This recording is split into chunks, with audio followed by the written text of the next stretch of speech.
जय हिंद साथियों, नमस्कार। बहुत बहुत धन्यवाद साथ निभाने के लिए। आज का वीडियो बहुत ही इम्पोर्टेंट है। इस वीडियो में मैं आप सभी को जानकारी देना चाहता हूं कि किस प्रकार गद्दार कर्नल और ब्रिगेडियर की जोड़ी हमारी लाइन ऑफ कंट्रोल पर, बॉर्डर पर आतंकवादियों से रिश्वत लेकर घुसपैठ करवाते थे। और जब मैंने इनका विरोध किया तो इन्होंने मुझे किस प्रकार धमकाया, गाली गलौज किया ब्रिगेडियर ने, वो सारा मैं आपको अभी ऑडियो रिकॉर्डिंग सुनाऊंगा। और आगे फिर क्या क्या बात हुई वो सब कुछ आपको सुनने को मिलेगा। मैंने गद्दार कर्नल की डिप्टी जीओसी 25 हेडक्वार्टर को पूरी खुली सारी जानकारी दी थी कि गद्दार लाइन ऑफ कंट्रोल पर आतंकवादियों से पैसा ले रहा है और उस पैसे को अपने घर पर 5-4 जवानों से सप्लाई करवाता है टेम्परेरी ड्यूटी के नाम पर। और उन जवानों को 2-4 दिन की एक्स्ट्रा छुट्टी वगैरह देकर सब कुछ खेल चल रहा है। और यह घुसपैठ कराने के लिए 20 सैनिकों को इन्होंने वहां से गद्दार कर्नल ने लाइन ऑफ कंट्रोल से हटा दिया था, जबकि लाइन ऑफ कंट्रोल से किसी जवान को हटाने के लिए कोर कमांडर की अनुमति के बिना पॉसिबल नहीं होता। और इन गद्दारों ने, क्योंकि डिप्टी जीओसी का साथ था कर्नल के साथ, तो 20 जवानों को वहां पे घुसपैठ कराने के लिए हटा दिया था। एक बार आप ये ब्रिगेडियर की वो रिकॉर्डिंग सुने जब मैंने इसको सारी जानकारी दी थी और इन्हें मुझे किस प्रकार गाली गलौज किया था, आपको समझ में आ जाएगा। मैं सीओ साहब का नाम नीचे नहीं बोलूंगा, चाहे कुछ बोले, चाहे चुप नहीं करो, जिस बैंचों की वजह चालू मदर चौक सीओ साहब का नाम नहीं बोलूंगा, पढ़ने नाम नहीं बोलूंगा।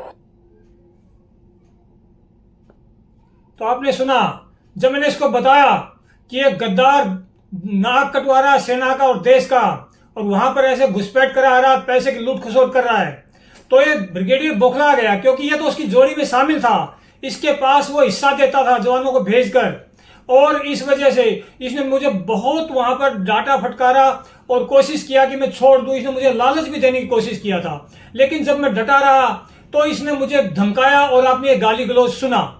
इसके बाद फिर ये क्या बोलता है आप ये देखें। मैं तो फौज को ये बोल रहा हूँ, मेरे को खाली हाथ भी भेजेंगे मैं चला जाऊंगा। मैं 20 साल को जान देकर जाऊंगा साहब। मेरी जो लिखी हुई चीजें हैं झूठ नहीं है, वो मैं अर्ज सकता हूँ, मेरे को फांसी लग जाएगी। तो मैंने इस ब्रिगेडियर को क्या बोला कि मैंने जो बोला है, लाइन ऑफ कंट्रोल पे जो जो हो रहा है, गद्दारी कर रहा है, और 20 जवानों को वहां से हटा दिया मोर्चों से आसानी से घुसपैठ कराने के लिए। जब मैंने इसको सारा चैलेंज दिया, और अगर मैं झूठ बोल रहा हूं तो मुझे फांसी पर चढ़ा दीजिए, मुझे सजा दे दीजिए। और अगर आप कुछ भी नहीं करना चाहते, सेना कुछ नहीं करना चाहती, तो मैंने यहां तक बोला था कि मैं 20 साल की नौकरी को दान दे के जाऊंगा। मुझे नहीं चाहिए ऐसे गद्दारों के बीच में बैठ के, देश का नाक मैं नहीं कटवाना चाहता, सेना का नाक नहीं कटवाना चाहता, तो मैं दान दे के चला जाऊंगा। तो मैंने इस ब्रिगेडियर को ये बोला था। अगला रिकॉर्डिंग सुने आप। आप और मैं कुछ नहीं है। ये हिंदुस्तान की फौज 13-14 लाख की है, इससे नहीं लड़ सकते आप। मुझसे नहीं लड़ा साहब, मैं एक गलत आदमी से लड़ रहा था, मैं फौज से नहीं लड़ रहा साहब। मैं एक मेरा सीओ चोर है, मैं उससे लड़ रहा हूँ साहब। कहाँ चोर है? हाँ साहब, मैं साबित करूंगा। क्या आप लोग चोर है? क्या बात है साहब? चोरी साहब बड़ी ही होनी चाहिए साहब, छोटी चोरी कुछ चोरी नहीं है साहब। अरे साहब की चोरी इसमें आप इतना दिमाग खराब कर रहे हो।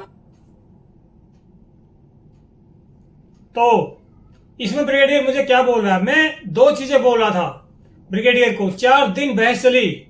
आर्मी हेडक्वार्टर में गया था, वहां से मेरे को भेजा गया था 25 हेडक्वार्टर कि वहां पर आपकी कोर्ट ऑफ इंक्वायरी होगी, बहुत ऐसे दूध का दूध पानी का पानी हो जाएगा। लेकिन जब इसके पास भेजा, क्योंकि ये भी महार रेजिमेंट से ही था, ये साजिश का हिस्सा था कि महार रेजिमेंट के पास भेज दो, ब्रिगेडियर के पास, और वो कर्नल को बचा लेगा। तो ये मुझे बोल रहा है कि क्या छोटी मोटी चोरी है।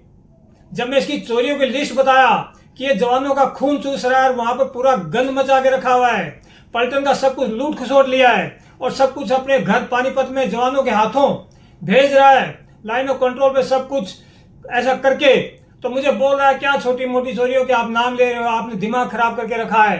और इसने ये भी बोला था, ये रिकॉर्डिंग यहाँ पर नहीं है, कि एसी वाले क्या चोरी करते आपको पता नहीं क्या।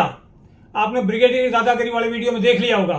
तो इसने मुझे कोशिश किया कि मैं ये छोड़ दूं ये चोरी गद्दारी की बातें, और मुझे ये कुछ बोला। अभी अगला रिकॉर्डिंग सुने आप।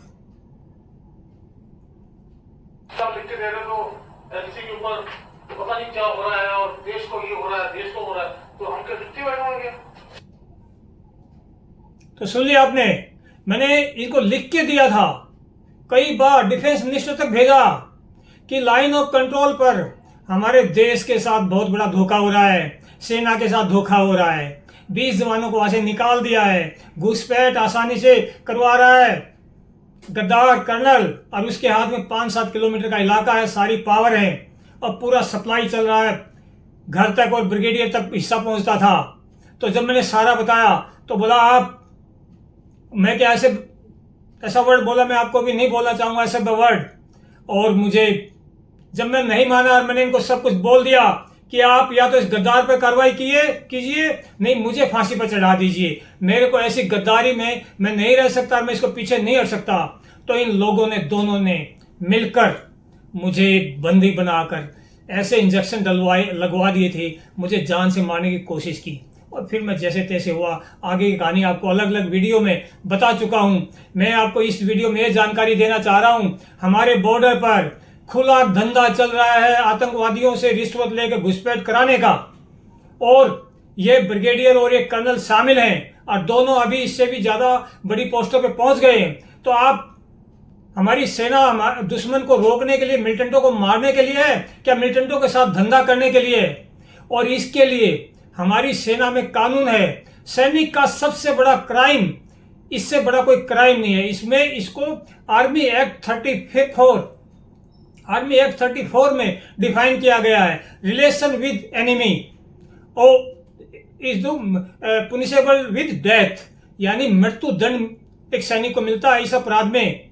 और इन गद्दारों ने कोर कमांडर को धोखा देते हुए, कोर कमांडर की बिना अनुमति के वहां से पत्ता नहीं हिल सकता, और इन्होंने 20 जवानों को निकाल दिया था कि आसानी से घुसपैठ कराओ, और हम हैं यहाँ पर। ये डिप्टी जीओसी की पोस्ट पे था, और ब्रिगेड कमांडर तो डिप्टी जीओसी के अंडर में आता, ब्रिगेड कमांडर साइलेंट, क्योंकि उसको प्रमोशन लेना है, आगे बढ़ना है, डिप्टी जीओसी से पंगा नहीं लेना। तो इस प्रकार ये महा रेजिमेंट का गद्दार कर्नल मेरी यूनिट का, और ये डिप्टी जीओसी की सह पर ये सब कुछ गद्दारी का खेल हुआ था, और अभी भी ये सेना में ही है, इससे बड़े पोस्टों पर है। और आप सभी मेरे देश के वासी, हमारी सेना के बारे में आप सभी की बहुत इज्जत है, और हमारी सेना में अच्छे लोग बहुत हैं, सब लोग गद्दार नहीं भरे हुए हैं। अगर गद्दार हो जाएंगे तो आपको देश उसी टाइम गुलाम हो जाएगा। लेकिन ये गद्दार, अभी मैंने जो आपको बताए, मैं प्रूफ हूं, मैं छाती ठोक कर कह रहा हूं। अगर ये मेरे आरोप झूठे हैं तो मुझे फांसी दे दो, इनको फांसी इनको होनी चाहिए। गद्दारों को, जो देश के साथ गद्दारी किया, दुश्मन के साथ मिलकर 20 सैनिकों को वहां से हटा दिया, और डॉक्यूमेंट में कोर कमांडर को वही दिखाया कि वो वहीं पर तैनात हैं। तो मैं ये कह रहा हूं सेनापति महोदय, सेना अध्यक्ष महोदय, डिफेंस मिनिस्टर महोदय को, मोदी जी को, कि मुझे फांसी पर चढ़वा दो। आपको इन ब्रिगेडियर्स, इन कर्नल, इन जनरल को बचाना है। ये आपके लिए अच्छे हैं, जो ये आपको ये अच्छे लग रहे हैं कि ये जो आप इन पर कार्रवाई नहीं करें, इसका मतलब आपको अच्छे लग रहे हैं, तो मुझे फांसी दे दीजिए। मैं पागल हूं, मुझे ये ठीक नहीं लगता, मुझे देश के साथ गद्दारी मंजूर नहीं है। मैंने कसम खाई थी, सच्ची, झूठी नहीं खाई थी।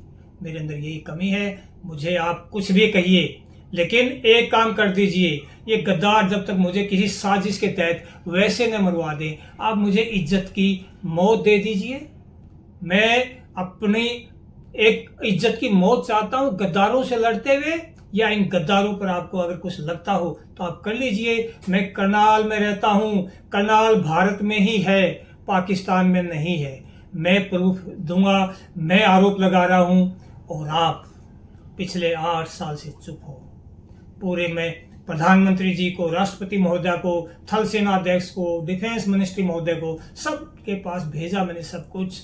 आप प्लीज देख लीजिए, 2 में से एक काम कर दीजिए, या तो इन गद्दारों को फांसी दे दीजिए, इनको जेल में डालिए, और अगर आपके लिए ये इतने ज्यादा अच्छे हैं, या जो भी आपको इनको में पर एक्शन अच्छा नहीं लगता, तो मुझे डाल दीजिए, मुझे फांसी पर चढ़ा दीजिए।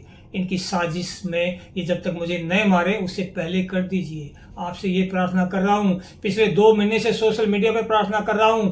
पिछले 8 साल से आपके ऑफिसों में डंप लगा दिया मैंने लिख लिख के। प्लीज़ कर लीजिए। देशवासियों को थोड़ा सा सच्चाई बता दीजिए। धोखा ये देशवासियों के साथ हो रहा है। जय हिंद, नमस्कार।